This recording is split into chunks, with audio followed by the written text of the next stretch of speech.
Vita vikali kati ya Marekani, Israeli na Allahu Akbar.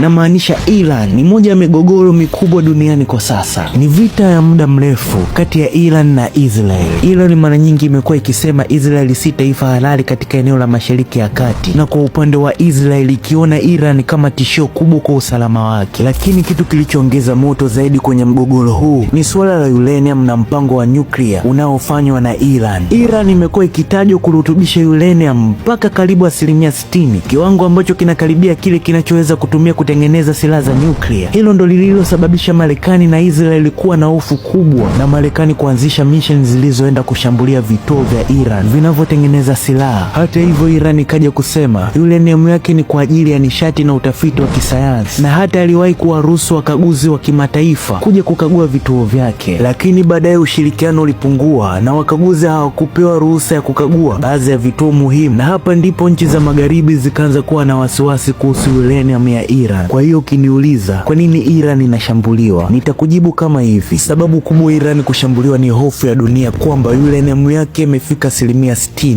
asilimia ambazo zinakaribia kiwango cha kutengeneza bomu la nyuklia. Wakati mwaka 1968 Iran ilisaini mkataba wa NPT, mkataba wa dunia unaokataza nchi zisizo na nyuklia hazipaswi kutengeneza silaha hizo. Hivyo Iran anashambuliwa kwa sababu yuko ndani ya mkataba na kwa sababu alikataza vituo vyake vingine visikaguliwe. Hii ndio imewasha moto zaidi. Lakini tarehe 28 Februari 2026 hali ilibadilika ghafla. Marekani na Israel walifanya mashambulizi makubwa ya anga ndani ya Iran. Walilenga vituo muhimu vya kijeshi kama makao ya jeshi Revolution Guard huko Iran, vituo vya makombora na drones, baadhi ya viwanja vya ndege vya kijeshi na majengo ya uongozi karibu na mji wa Tehran. Katika mashambulizi hayo ndipo kiongozi mkuu wa Iran Ayatollah Ali Khamenei aliuawa pamoja na baadhi ya viongozi wa kijeshi. Baada ya tukio hilo, Iran iliahidi kulipiza kisasi na wakaanza na makombora na drones zilizorushwa kuelekea kwenye nchi za kama Qatar, Bahrain, Saudi Arabia ambapo kuna vituo vya kijeshi vya Marekani, ambayo mashambulizi yao yalipelekea mpaka Dubai kupata athari. Wakati huo huo, hofu kubwa ilitokea duniani kuhusu njia muhimu ya mafuta inayoitwa Strait of Hormuz. Hii ni njia nyembamba ya bahari ambapo karibu 20% ya mafuta ya dunia hupita kila siku, na ndio njia Iran ameelekezea fataki zake ili meli za Marekani zisiingie, na ndio sababu meli za mafuta ziingie na kutoka. Na kama njia hii ikaendelea kufungwa au kushambuliwa, bei ya mafuta duniani inaweza kupanda sana. Na kutokana na hali hiyo, Marekani imepeleka meli kubwa za kijeshi aina ya aircraft carrier. Ni meli kubwa zinazobeba silaha za kisasa na zinazoweza kubeba ndege zaidi ya 20 za jet fighter, na Marekani amefanya hivi ili kujiandaa kama vita vitaongezeka. Swali la uzushi, unadhani kwenye vita hii nani ataangushwa? Irani mwenye jeshi kubwa au Marekani na Israeli wenye silaha za kisasa? Hebu dondosha comment.